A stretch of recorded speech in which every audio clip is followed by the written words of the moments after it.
ساتوي پسرو وینو دا د شهیدانو کور دا د باتورانو کور د کونړ ملي راډیو درنو اوریدونکو زما سلامونه او نیکی هیلې ومنئ.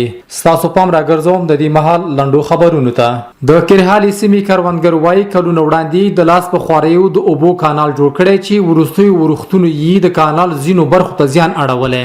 د یادې سیمې اوسیدونکي د کونړ ولایتي مسؤلینو څخه غواړي چې د اساسي جوړېدو په برخه کې یې ورته توجه وکړي. د کونړ ولایت په غازي آباد ولسوالۍ کې د اتو ډلو ترمنځ د والیبال جوړ شوی تورنمنت د نړۍ ولسوالۍ همیشه بهار لوبډلې په بریا پای ته ورسېده. د کونړ ولایت د بدني روزنې امریت مسؤلین وایي د فتح په نوم جوړ شوی دغه تورنمنت څخه یې موخه ورزش ته د ځوانانو رابلل وو. د نورستان ولایت د کلو بیا رغونې او پراختیا ریاست مسؤلین وایي دوی دغه ولایت د کامدیش ولسوالۍ په کوټیا کلی کې 2 کیلومتره سړک د رغولو چارې پیل کړي. د پروان د کلیو بیا رغونې او پراختیا ریاست په دغه ولایت کې د یو شبکې په جوړېدو سره 300 کورنیو ته د څښاک اوبو د برابرولو زمینه برابره کړې ده.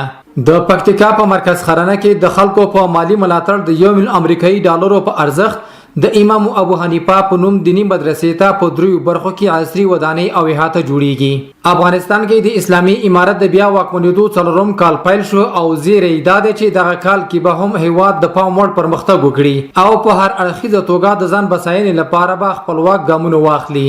د میدان وردګو ځایي مسؤلین د یاد ولایت د جغتو ولسوالۍ د غازی محمد جان خان د عالی لیسې لپاره د احاطوي دیوال د جوړېدو چارې د پیل کېدو خبر ورکړی دی.